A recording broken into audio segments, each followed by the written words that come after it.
I'm trying to get finished. Come on. There we go. There they are. Everybody in. And do this. And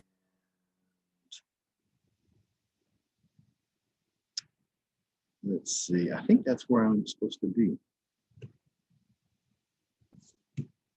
Get out of the way. Get out of the way.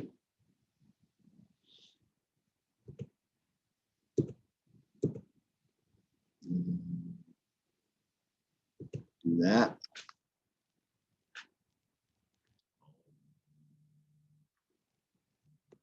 Come on now. There we go. Ta-da. That looks better. Okay, I think it's time to get started. So good morning, everybody, and happy April Fool's Day. I was sitting here trying to come up with something I could fool you guys with. Prank you some kind of way. I'm not good at that. I can lie to you and say that, okay, everybody gets an A, no more tests. Wouldn't that be funny? Haha, very funny. No, but I don't know. Like I said, I'm not good at that. But you do know you have your test. Did we talk about this last time? I think we did, didn't we? Yeah, a week from today, next Thursday, which is the April 8th, I think, Thursday of next week. And so we just have, I think, maybe like 3 slides left to finish, and we'll be done. And what are we going to do Tuesday? I guess start material for your final exam. If we can't find something else to do. But anyway, that look good? You can see that okay? Do I need to turn on? You got that too? Okay. I have a huge crowd today. You got one little bitty student sitting right there. Anyway, so welcome everybody. This is Biology 1160 Section 2, the Tuesday, Thursday class. And like I said, it's a couple of 3 minutes after 11, April 1st, 2021. And let's see, we're finishing up the cardiovascular system. And let's see, the last slide, yeah, the pulmonary circuit, remember all that? I said, make sure you guys study this and understand it, comprehend it. So I asked a bunch of questions about it. And I also asked a bunch of questions about these last 3 slides too. It's basically all the blood vessels. You have systemic arteries and systemic veins, and then you got the portal stuff. The systemic arteries, this is all blood supply to all the systems of the body, okay? And remember, you're pumping oxygenated blood out of the left ventricle to the body, carrying oxygen and nutrients and stuff. And it is all delivered by one big giant vessel. Now, this is kind of real schematic, very diagrammatic, but I like using it because it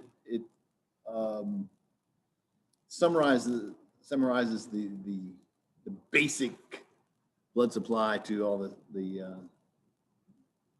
the major systems. Now, this isn't every blood vessel in the body, it's not every artery, but these are the ones I think you should know. Like if you looked in this chapter in your book, oh gosh, there's dozens and dozens of different types of arteries and veins that are named. I'm not going to hold you to memorizing every single one of them, but I'm going to hold you to memorize the ones that you see on these next couple of slides, because I think these are really important, okay? Now, the systemic arteries all begin with the first big major one, the aorta. See this big thing, looks like a big giant question mark? That's the aorta, but it's huge. And, it's blood to all the systems of the body, and we break it down into 4 parts of the aorta. And so you understand the 4 parts of the aorta, and then each portion of the aorta gives rise to or supplies blood to certain blood vessels, which in turn are delivering blood to certain organs. Okay, there's 4 parts to the aorta. And I'm just going to show you that right here. The aorta starts right here, left ventricle of the heart. Remember left ventricle? And so technically just on the other side of the aortic semilunar valve. Remember that opens up, blood leaves the heart. And we talked about this first part right here and its branches. The first part of the aorta is called the ascending aorta because it's ascending, like blood is going straight up out of the heart. And it has its branches. And once it goes up, it kind of curves. Here it always shows it curving to the left. It curves a little bit to the left, but it's mostly behind the heart. It curves behind the heart. They can't really draw in 3D, so they just kind of show it kind of going to the left. But it bends behind the heart, and at the top of that bend is called the aortic arch. And there's 3 branches of the aortic arch we're going to talk about. And then after that bend, it straightens out. Now remember, the heart is in the thoracic body cavity.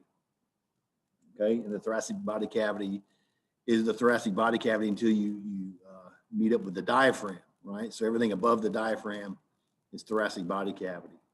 And so once the aorta straightens out behind the heart and is headed down towards the diaphragm, is now known as the thoracic aorta.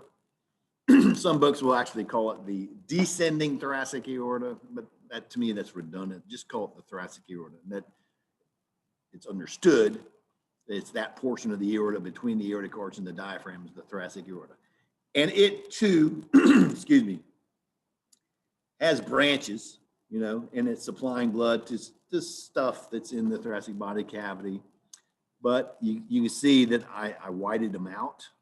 I'm just sparing you those. To me, they're not that significant as far as major systems of the body, so I'm just deleting them. But if you're curious about what they are, you can go look them up, or I can just tell you in brief that it's branches like going to the top of the diaphragm and parts of the esophagus and the trachea and the body wall back there, the rib cage. That's, to me, not that earth-shattering. So I just deleted that. So anyway, but there are branches of the thoracic aorta. I just don't talk about them. But once the thoracic aorta penetrates the diaphragm, now it's in the abdominal body cavity, right? And so it's known as the abdominal aorta. And that's pretty significant. The abdominal aorta supplies blood to a lot of stuff, and we're going to talk about that. And the abdominal aorta is the abdominal aorta until it splits into 2. And I'm trying to fix my screen here. I'm trying to, disable that. All right. It's the abdominal aorta until it splits into 2 right here. And that's true for most blood vessels. Blood vessels will go, and then they divide, or they split, or they give rise to, and that's the verbiage I use a lot of times. It gives rise to this, gives rise to that. Well, the abdominal aorta splits into 2, or it gives rise to 2 new vessels. And like I said, most blood vessels, they change names when they divide. And those vessels are going to go on to, supply blood to the left and right parts of the body down there. We'll talk about those divisions, okay? So 4 parts of the aorta: ascending, aortic arch, thoracic, and abdominal aorta. Make sure you understand that. Now we're going to talk about the divisions of each, beginning with the branches of the ascending aorta. We already talked about these, but I just, want to just recap a little bit. There's only 2 branches that come off the ascending aorta, and that's the left and right coronary arteries. Remember that? That's blood supply to the heart as an organ, right? And we talked about their branches. Remember the right coronary, it comes off and goes around and goes down to the right side and posterior and interventricular, and then the left coronary forms the anterior interventricular and circumflex and all that kind of stuff. Remember all that? Okay, we talked about that. I don't want to talk about that again. So that's pretty much it. But we haven't talked about these guys right here, the aortic arch. The human aortic arch, this isn't true for all mammals, but all mammals have an aortic arch, but the branches of the aortic arch vary from one critter to the next. In humans, there are 3 branches, 1, 2, 3. Now, if you think about 3, That's not symmetrical. You know, it's like, well, where's the middle one go? You know, does it go for the right side, or does it go to the left side, or what does it do? We're going to see. Remember, this is the right side of the body over here. This is the left side of the body over here. So on the right side, there's just one major vessel that's going to come off and supply that right side of the body above the heart. Okay. This first vessel right here on the right side, it's called the brachiocephalic trunk. Now look at the word brachiocephalic. Brachio means arm, like brachium. Cephalic means head. And this is on the right side. So think about this, brachiocephalic trunk. Trunk means large artery, right? So it's a large artery, it does a lot of things. It's handling all the blood on the right side out to the arm and then up to the head, okay? So it's also like a little foreshadowing for you, you know, what this blood vessel is gonna do. And so that's exactly what it does. The brachiocephalic trunk comes out and it splits into two. Its divisions include the right common carotid artery and the right subclavian artery. Now, right common carotid, it says right side of head and neck. There's a key word right here, common. See that? C-O-M-M-O-N, common. And right, of course, is for the right side of the body. When you see the word common in relationship with blood vessels, again, that's a little foreshadowing for you, because it's going to let you, it's common in the sense that it has like shared blood supply. And think about that, because it's going to split usually 180 degrees, one going one way, one going the other way. And that's exactly what happens. The right common carotid artery divides and splits into a right external carotid artery and a right internal carotid artery. And so external, internal, you know, that's completely different. One's inside, one's outside. What are they doing? Well, the right external carotid artery supplies blood to the right, this is my right, the right side of your head, the outside, more superficial, okay?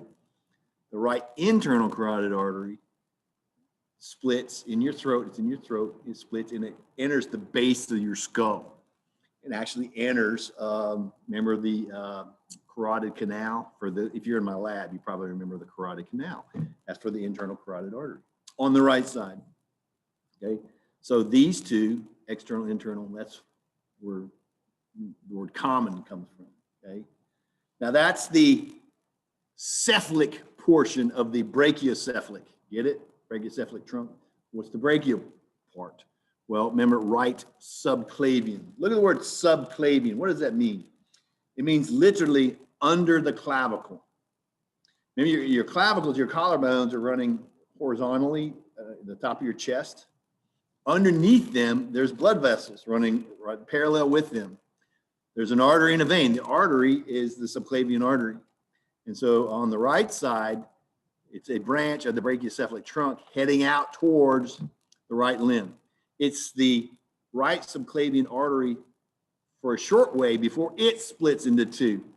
It divides into a right vertebral artery and then a right axillary artery. The right vertebral artery goes up, it follows the neck, but deeper. It's right parallel with, actually running through the transverse foramina of the cervical vertebrae. Remember a cervical vertebra? How you can always tell a cervical vertebra from the other vertebrae? They're the ones with the holes on the outside. You know, you have a vertebral foramen and then two transverse foramina.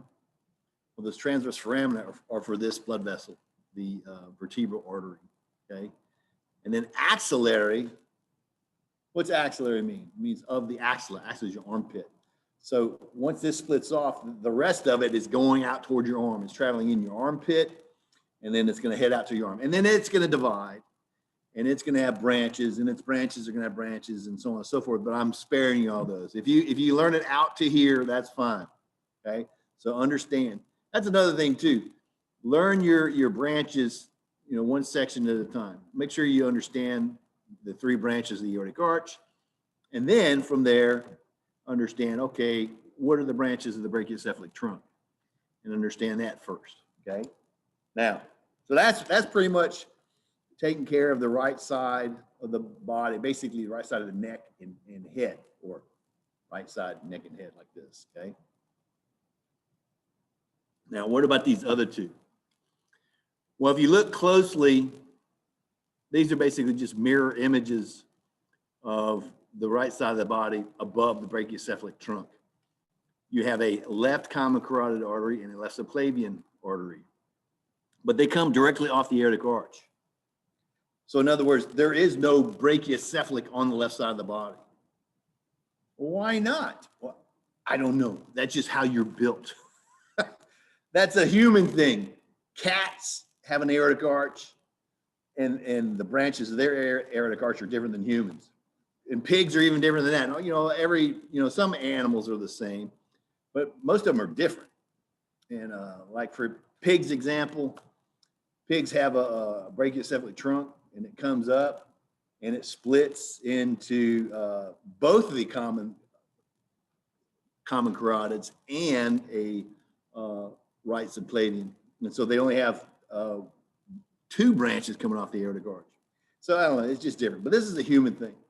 But basically, the left common carotid does the same thing the right does, but on the left side of the body. But the take-home point here is that the left common carotid and left subclavian come directly off the aortic arch.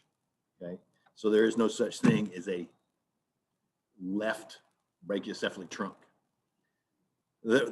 Really, you don't call the brachiocephalic trunk the right brachiocephalic trunk. That's redundant because there is only one.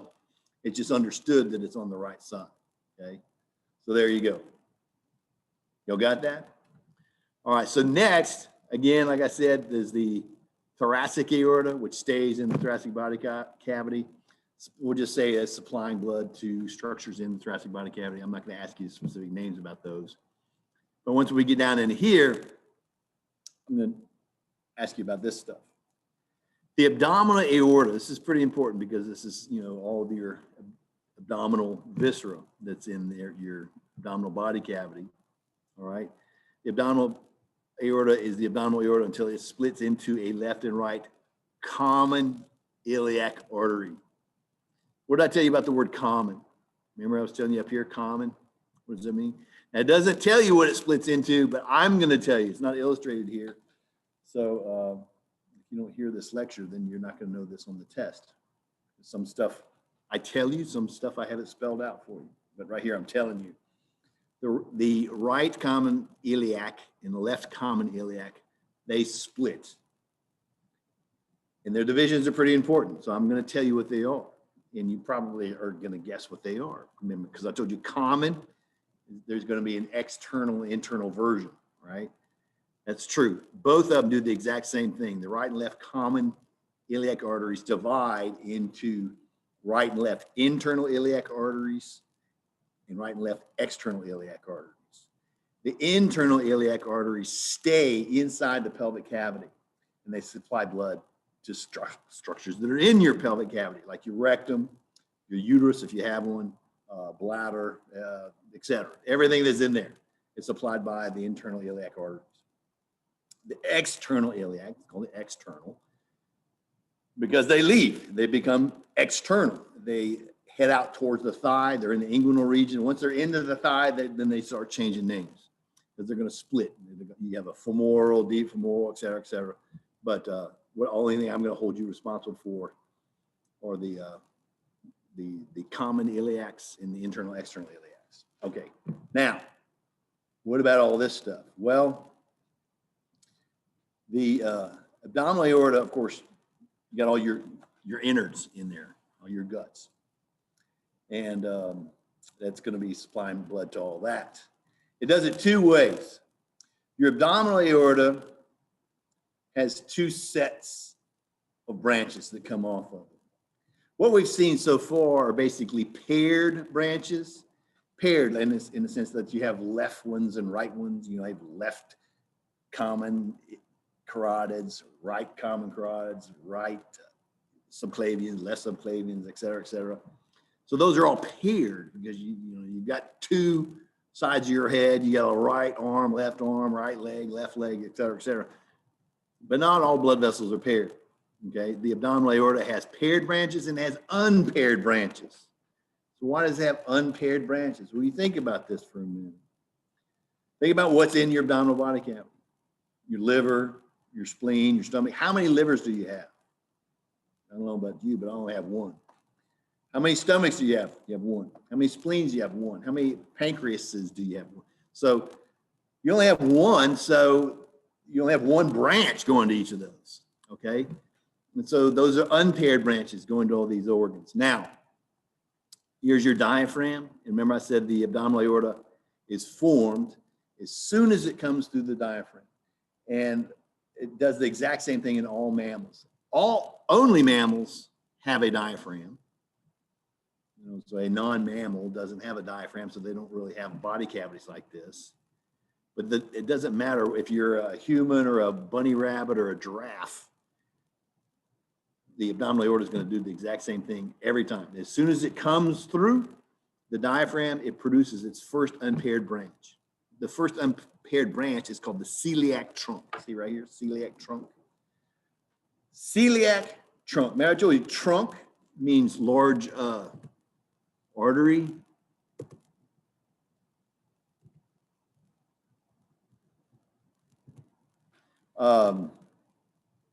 Large artery, right? Celiac means of the coelom. What's the coelom? Coelom means body cavity. So it's like the big body cavity branch of the abdominal aorta, okay? And so this is coming off and it's immediately supplying to stuff that's going to be in this immediate area. What's right up underneath the diaphragm? Well, your liver, your stomach, and your spleen. And those are the three branches of the celiac trunk. The one that goes to the liver is called the hepatic artery. The one that goes to the stomach is called the gastric artery. And the one that's going to the spleen is called the splenic artery. And of course, then they have branches and their branches have branches and they basically supply all this stuff. Here it lists liver, gallbladder, spleen, stomach, esophagus, etc. But you trace all of them back, it's all to the celiac trunk. But the three main branches of the celiac trunk is hepatic, gastric, and splenic, okay? Now, so gosh, that seems like all my innards. Well, we're missing a couple of things. Remember your alimentary canal? Remember I told you about your GI tract, your alimentary canal? It begins at your mouth, it ends at your anus. You have proximal structures and distal structures. Your mouth and your esophagus are proximal to your stomach. And then your stomach is distal to your esophagus. What's distal to the stomach? What comes after the stomach? Your intestines, right? What comes first, the small intestine or large intestine? You know? That's why I signed up for anatomy. I don't know. I'm here to learn. Well, I'm going to tell you.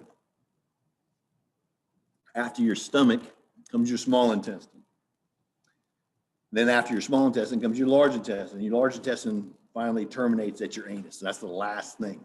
Now the terms small intestine and large intestine, they get these names, small and large, based on the diameter of the lumen.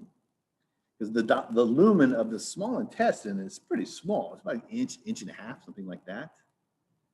But it's actually the longest and greatest portion of your GI tract. You have more small intestine than anything else. If you took it out and stretched it across the room, it'd go like 22 feet. So there's a lot of it. You weighed it, it'd have more mass than any other part of your GI tract.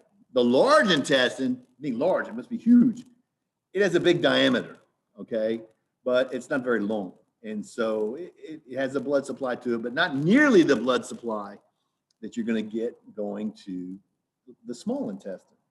So the second unpaired branch of the abdominal aorta is going to the small intestine because that's what would come right after the stomach, right? And it's known as the superior mesenteric artery. Superior mesenteric artery. Superior because it's further upstream, it's more superior. You know, your small intestine would be more superior than your large intestine, because your large intestine is further downstream, right? Mesenteric. What does the word mesenteric mean? Mesenteric means of mesentery. Now you got to think back to that first test. Remember mesentery? I thought when we were talking about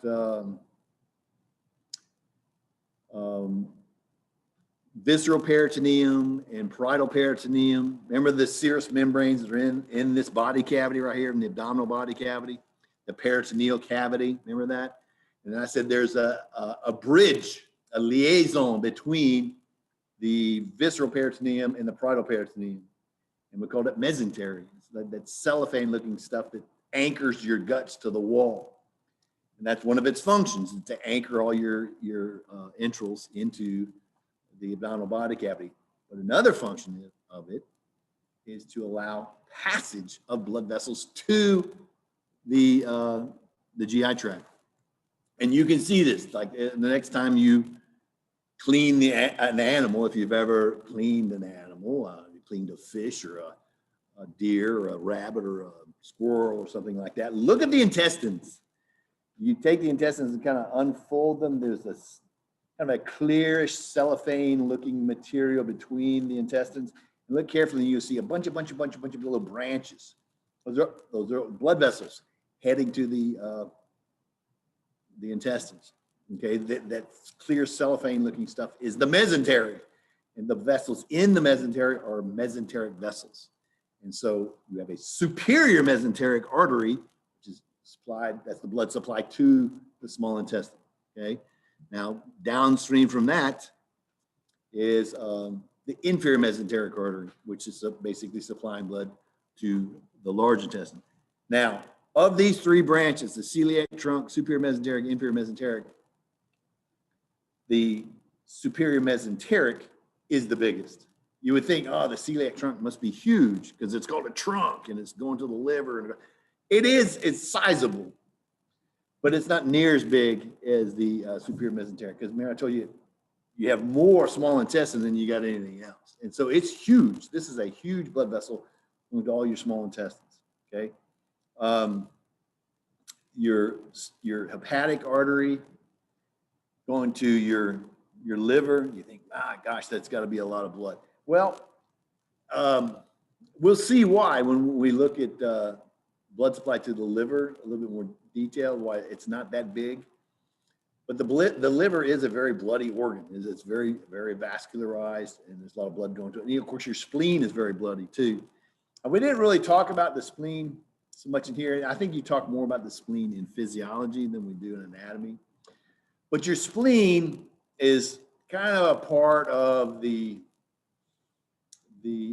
endocrine system, but it's also part of the circulatory system. It serves, in my opinion, serves the circulatory system more so than anything else, because your spleen functionally, this is another like side note for you that's not in your notes that you gotta listen and pay attention to, because I'm telling you what the spleen does. The spleen acts as your body's blood reservoir. You have an optimal blood pressure. Yeah, what's normal human blood pressure? Everybody knows this, 120/80, right? And it's your body strives to keep it in and around that range. Well, there's different things that affect the pressure of blood. Okay, you know how hard the heart is contracting, et cetera, but also blood volume can influence blood pressure. And so if you can change your blood volume at any one given time, you'll change the blood pressure. And so what changes blood volume? Well, your spleen does. Like I said, your spleen serves as a blood reservoir where it'll take blood out of circulation and store it in the spleen if the pressure is too high.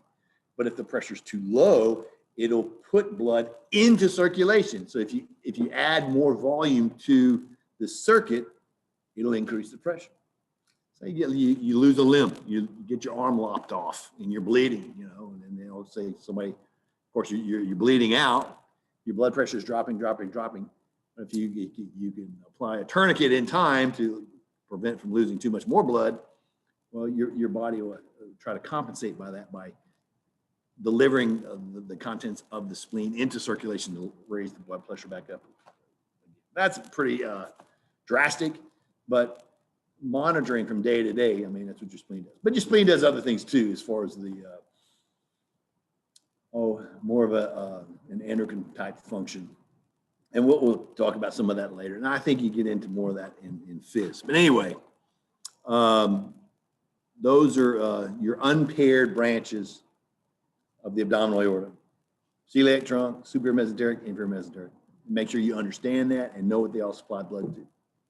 Now, what about the paired branches? So there's all kinds of paired branches, and I deleted some of them. The main ones I thought were most important were these two right here, the renal arteries and the gonadal arteries. Anytime you hear renal, you think kidneys, and that's right, because you have two kidneys, one on the right side of the body, one on the left side of the body, and they have branches that come off. Now, the blood vessels don't look like this, with these arrows. You'd have right about here coming off like this, and right about here coming off like this, renal arteries going to the kidneys. That's it. Those are paired branches. Now, the gonads and the adrenal glands, they're related to the kidneys, developmentally and so on and so forth. And so you also have paired blood vessels going to those.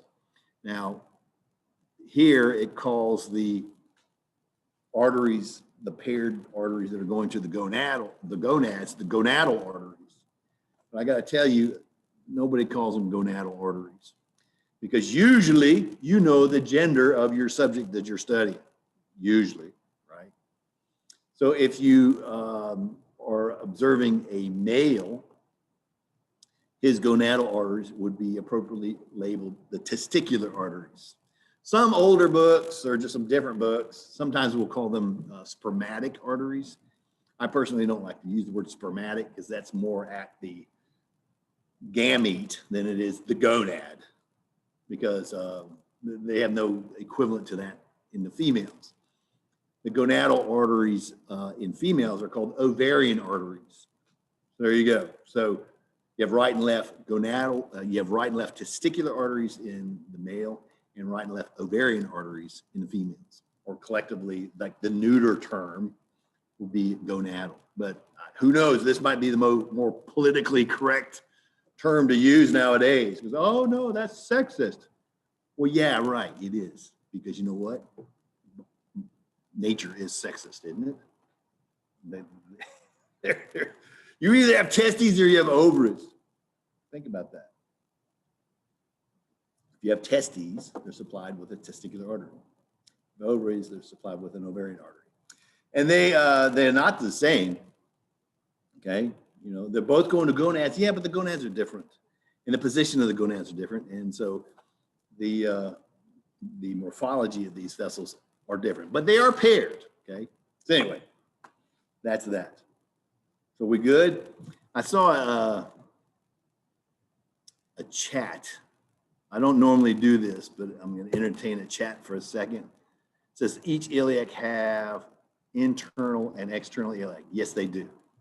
They both do the exact same thing. The common iliac, they're both split into internal iliacs and external iliacs. Okay, I hope that answered your question. Does anybody else have a question? Anybody else want to chat real quick? Because we got all kinds of time, and I think we're going to finish early. But that, boys and girls, are all the systemic arteries. Now look, we're going to do the same thing, but with the veins, the systemic veins. Okay, let me get this thing out of the way. Control-Alt-Shift-H. That's too much. I'm just going to click this, okay? All right, so look at this. Now, if you picked up on it or not, I don't know if you did, but when I was talking about arteries, I always talk about arteries, they're traveling, away from the heart, and then they're splitting, they're dividing, or they're giving rise to. That's the verbiage I use. What do you mean give rise to? Well, it forms, it begets, or what other words you can use? I mean, it goes and it splits and it forms this, forms that, okay? Because that's kind of just how it flows, right? Well, veins, remember what veins do. Veins, they're returning blood to the heart. So I know it's kind of like natural to look at a vein, look at a big vein, and look at it and look at the smaller branches, you know, and kind of follow it like that, like you were following the arteries. But I don't talk about it like that. I kind of talk about it in reverse, because veins merge or they unite to form larger veins. Remember, it's all coming from a capillary and it's headed back to the heart. So veins unite or they merge to form larger veins until finally you're back at the right atrium. And so we're going to look about where we're going to end up. All blood from the capillaries or the systemic capillaries is going to end up back into the right atrium by one of two vessels. Okay, there's a superior vena cava and an inferior vena cava. You see that? These two. So you got two. They're coming together to dump into the right atrium. And so what we're going to talk about are what are the vessels that come together to form these. Okay. And so right here, a superior vena cava runs from the union of the brachiocephalic veins behind the manubrium to the right atrium. What does that mean? Well, look right here. See this, and this? We've had these words before. Remember brachiocephalic? This is right brachiocephalic vein, left brachiocephalic vein.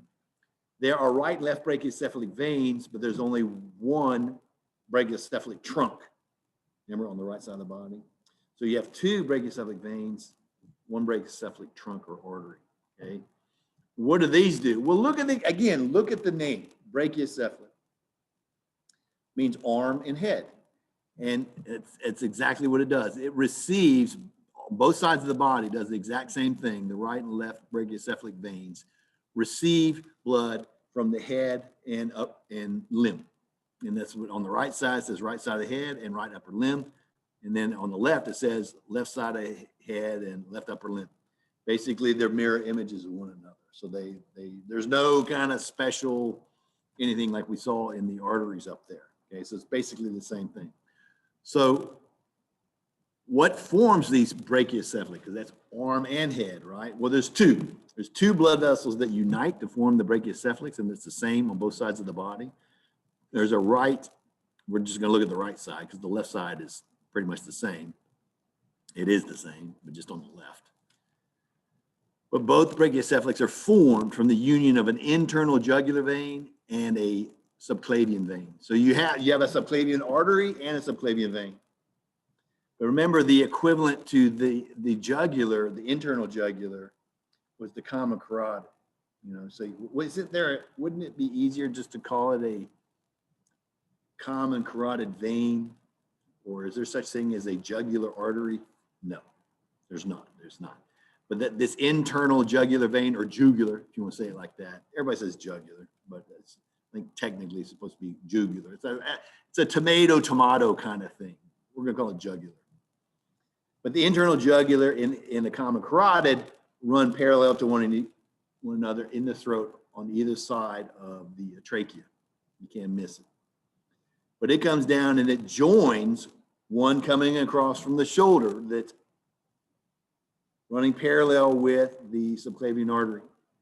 Now the veins, this is true wherever they are. If you have got veins and arteries running parallel to one another, the veins are always more superficial. They're on top. So the right subclavian vein is going to be riding on top of, more superficial to, the right subclavian artery. Okay, so the arteries are always deeper.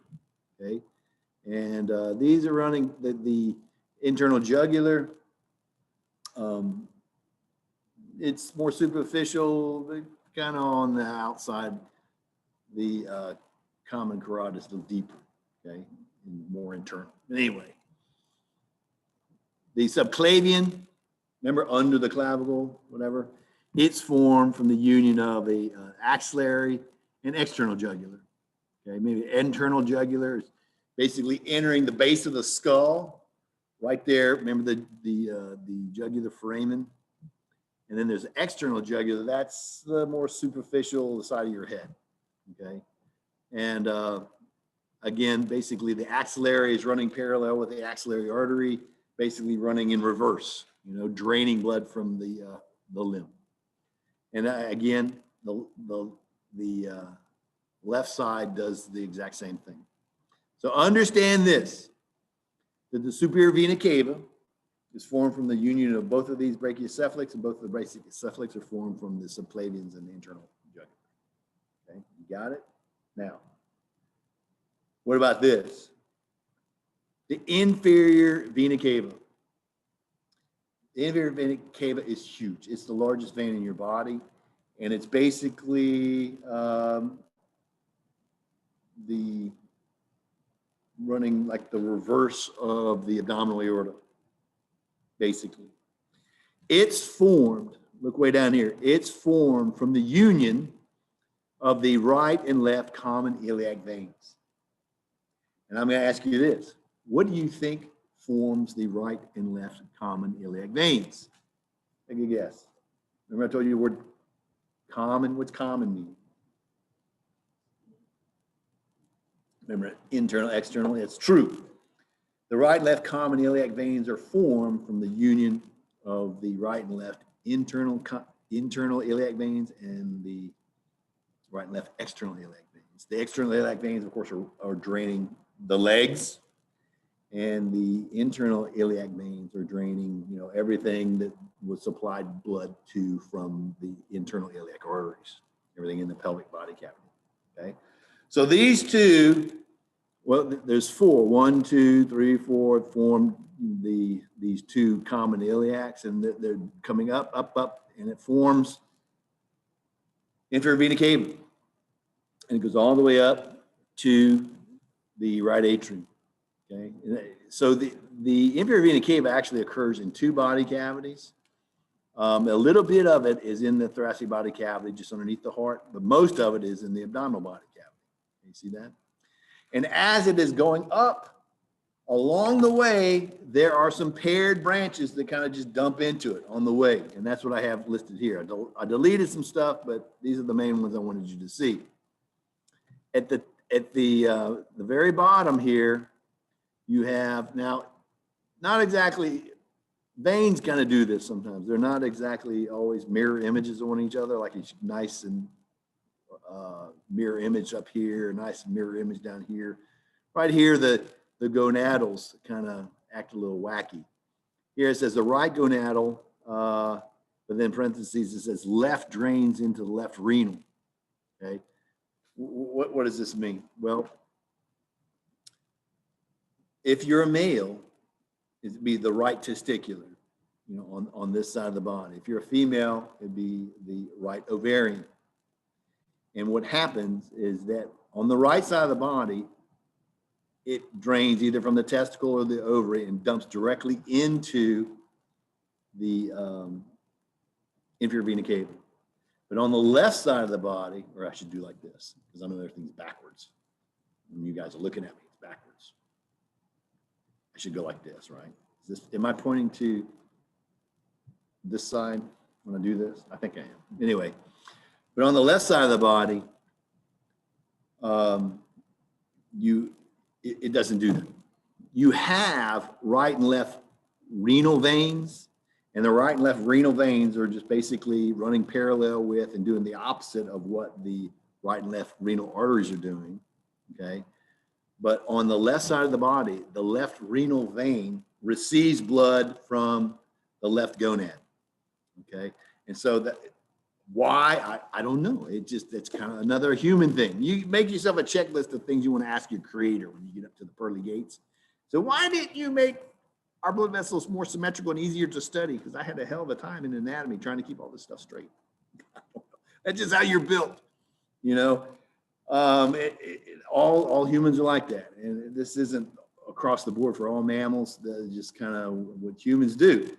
On the left side of the body, it's either coming from the left testicle or left ovary, and it taps into the left renal vein, and then the blood goes from the left renal vein into the inferior vena cava. Okay, so that's that.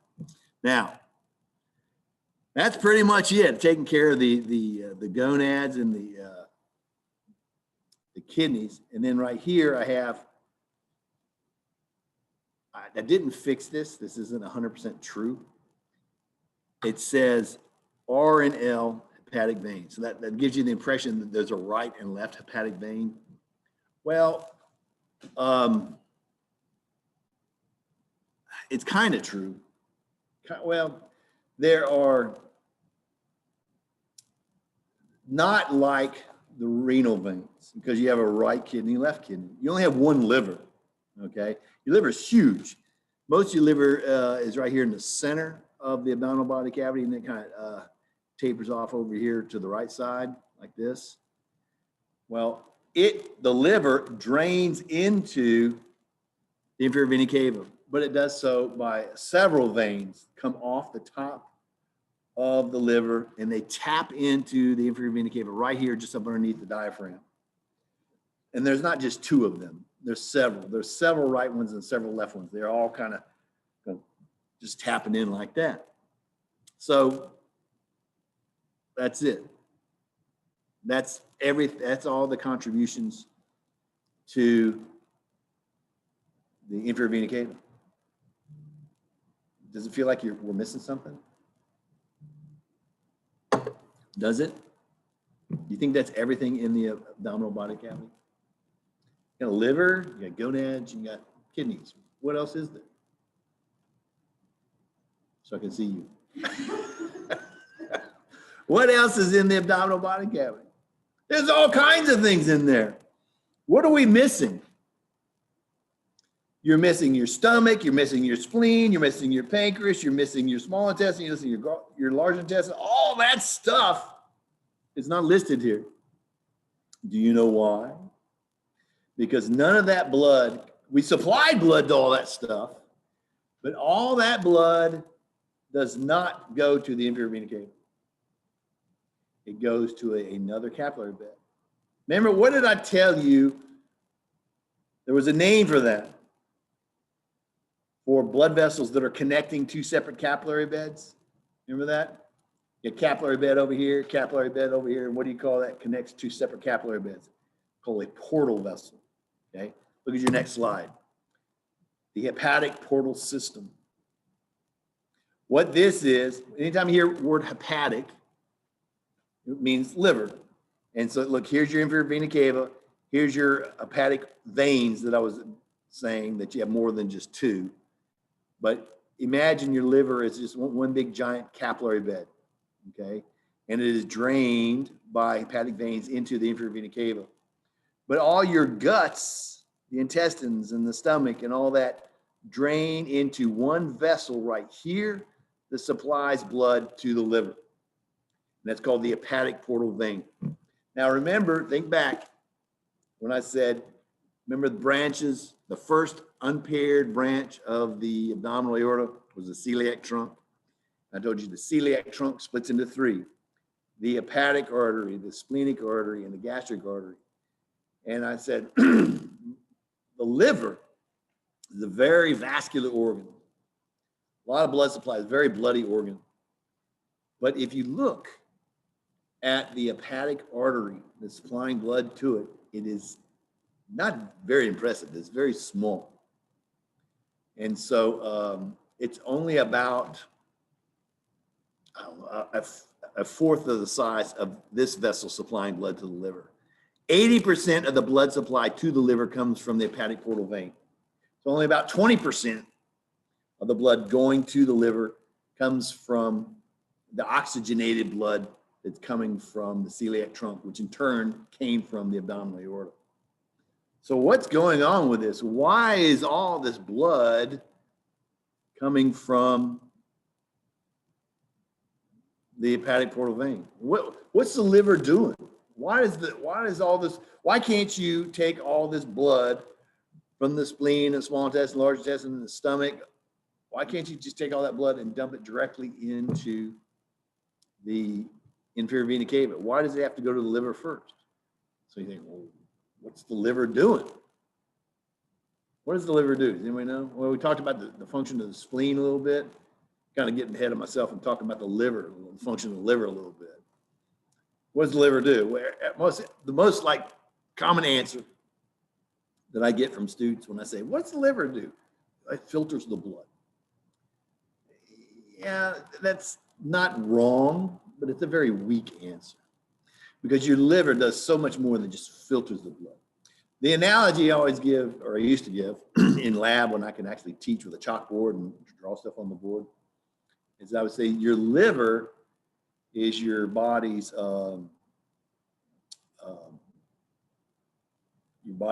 oil refinery, and your gut, where your guts are, your intestines and all the digestive viscera and so forth, is your body's oil field. And the hepatic portal vein is the pipeline between the oil field and the refinery. Think about this. The oil field. When you go, what's out in the oil field? When you get out of the ground in the oil field, it's called crude oil. Crude oil. Why do they call it crude? Well, it has not been refined. It has to be refined first. That's what the refinery does, and it refines the crude. Because you can't go out to an oil field and put crude oil in your gas tank and expect to drive away, right? No, there's too much garbage in it. There's too much blah. You know, you see crude oil, it's nasty. Look, it smells bad, looks terrible, whatever. It has to be refined, all right? And when you're eating, whatever you put in your mouth, in your pie hole, and swallow, and it goes down into your gut, and then it's broken down and absorbed into your blood. It's being absorbed into your blood here. That's all kinds of garbage. And you can't use that as fuel. And so it has to be tweaked. It needs to be refined. So it's piped. All that stuff that you eat and absorbed into your blood, it is piped first to your body's refinery, your liver. And your liver sifts through it and extracts usable metabolites and turns that into fuel. There's only one octane your body can burn, and that's glucose, okay?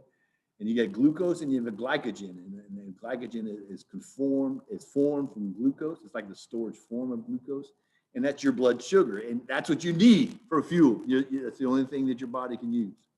And that is all processed in your body's refinery right here. How about that?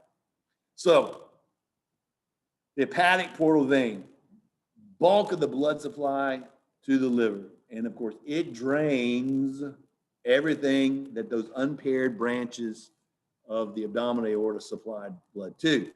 And there's a celiac trunk and the superior mesenteric, inferior mesenteric, they're all supplying blood to your stomach and the small intestine, large intestine. Well, we got to drain that, and it's all drained and ends up in the hepatic portal vein first. So here's the question: what forms the hepatic portal vein? So I tell you all this. The hepatic portal vein is formed from the union of the superior mesenteric and gastrosplenic veins. These two right here.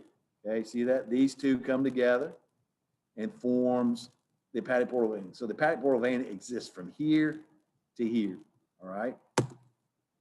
What forms the superior mesenteric vein? Well, here I tell you the superior mesenteric vein drains the entire small intestine and the proximal portions of the large intestine. So a little bit of the large intestine, but the bulk of it is from the small intestine. And it is huge. This is a big vein running parallel with the superior mesenteric artery, basically, like I said, doing everything in reverse of the superior mesenteric artery. The gastrosplenic vein, you look at the word gastrosplenic, it kind of tells you right there, right?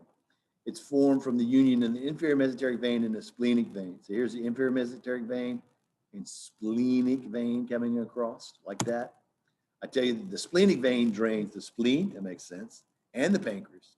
And then the inferior mesenteric vein drains the distal portion of the large intestine. So basically, most of the large intestine, but everything that the superior mesenteric vein doesn't drain. So I would normally just think, well, large intestine for the most part, okay? And then that's it.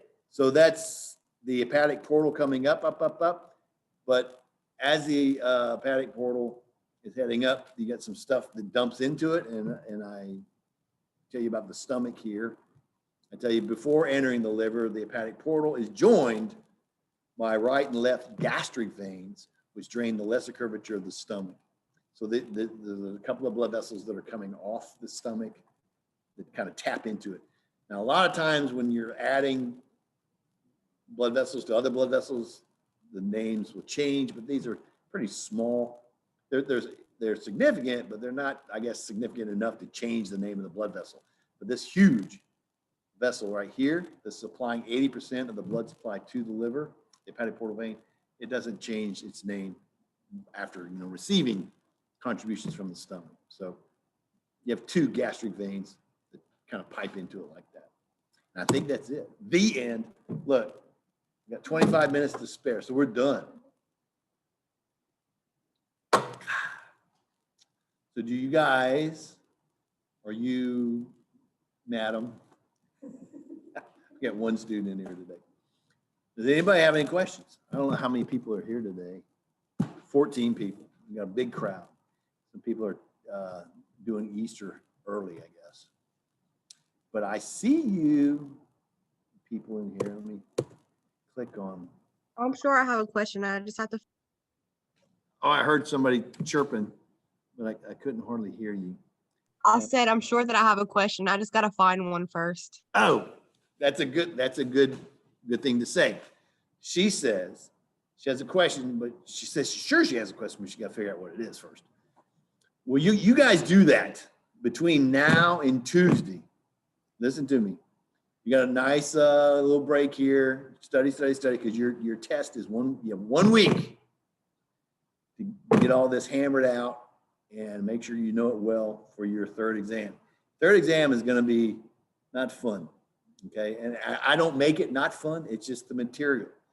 Most students, not everybody, but most students, of their 4 tests that they take in my class, their worst grade is the third exam. It's just the material. The kids, the circulatory system, the nervous system, special senses just does not sit well with most students. Now, I don't want to scare you too much, but I want to scare you a little bit. But some students are scared into studying for the first time, and actually it's their best grade ever. That's not true of most students.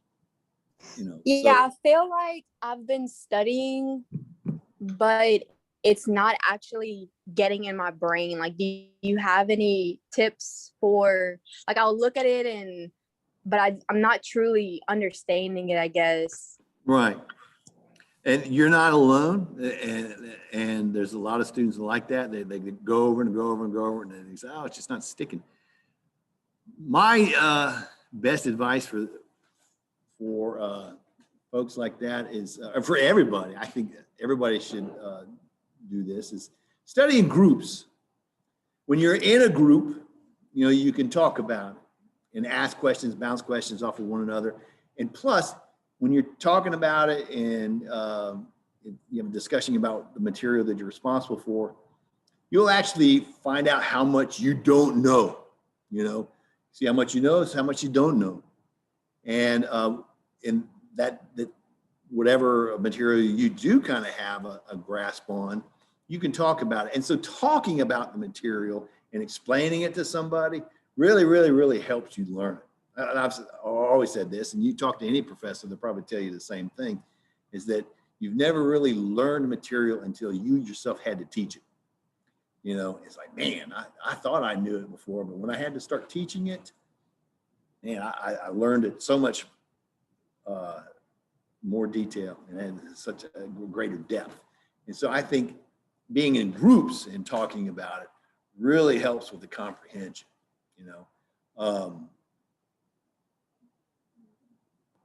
maybe, hearing it from different perspectives from different people explaining it, that helps too. But try that. I know some people go through all these motions, like rewriting the notes, making flashcards, and spending so much time and energy doing all this extra stuff. But all that energy is just kind of like wasted doing all that extra stuff rather than sitting down and learning it, sometimes it just takes longer, budget your time wisely. Some people can look at it one time and get it. I was never like that. I had to look at it over and over and over again. And that takes time. So you're going to have to budget your time. There's none of this night before, week before, not from my class anyway. There's no way you can do that. So try that. There, we do have a tutorial center, or the tutoring center, I think that's called. Although this semester, I don't think they have an anatomy tutor or whatever. But you online.